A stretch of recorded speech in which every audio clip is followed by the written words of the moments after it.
السلام علیکم حاضرین، میں ہوں آپ کا ہوسٹ رانا وسیم۔ آپ دیکھ رہے ہیں ہسٹری آف راجپوت۔ تو آج کا ہمارا ٹاپک ہے اترا جٹ یا راجپوت۔ لیا کی مقامی اور قدیم قوم ہے۔ ضلع بکر میں بھی اترا خاندان بکثرت آباد ہے۔ غالباً آدم شاہ کاہوڑ کے ہمراہ لیا وارد ہوئے تھے۔ سرائے مسلک کے عقیدت مند تھے۔ سرائی مسلک حقہ نوشی سے پرہیز کرتے تھے۔ لیا میں شہر کے نزدیک اور تحصیل چوبارہ میں وسیع ارضیات کے مالک ہیں۔ ان کی اصل بٹی راجپوت ہے، لیکن لیا میں خود کو جٹ اترا لکھواتے ہیں۔ گلاسری میں لکھا ہے اترا سرگودا اور زرعی علاقہ ڈیرہ جات میں بھی ملتے ہیں اور خود کو رانا کہلواتے ہیں۔ رانا راج وردھن جو کہ غزنی کے نزدیک رہتا تھا، دہلی چلا آیا۔ کچھ عرصے بعد دہلی سے تحصیل لودھرا میں آباد ہو گیا، لیکن یہاں سے رائے بھٹا نے انہیں بھگا دیا۔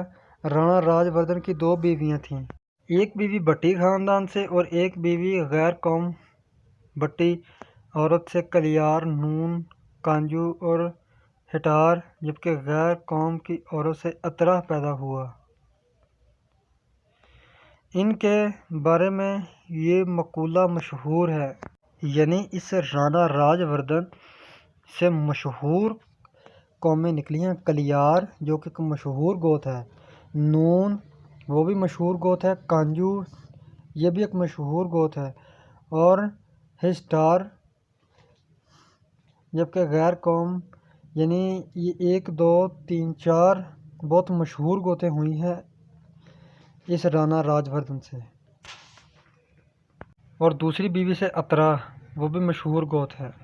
یہ ایک مقولہ ہے، پانچ پتر رانا راج وردھن دے، پنجاں نیندر نہ کیتی کائی، اترا ارگان دے پیٹوں، چار جائے بٹھنی مائی، یعنی بٹی مائی سے 4 تھے اور ایک غیر قوم کی بیوی سے اترا تھا۔ تواریخ ڈیرہ اسماعیل خان کی روایت کے مطابق بکر شہر کی بنیادیں اترا خاندان کے فرد بکو نے رکھی۔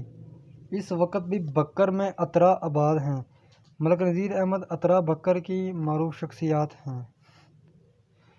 تو اس کا حوالہ اقوام پاکستان سے ہے، اور یہ کچھ بکر کے MPA میں نے بتائے ہوئے ہیں جو اترا قوم سے ہیں: ملک نذیر احمد، ملک مظفر احمد اترا، ملک عادل حسین اترا۔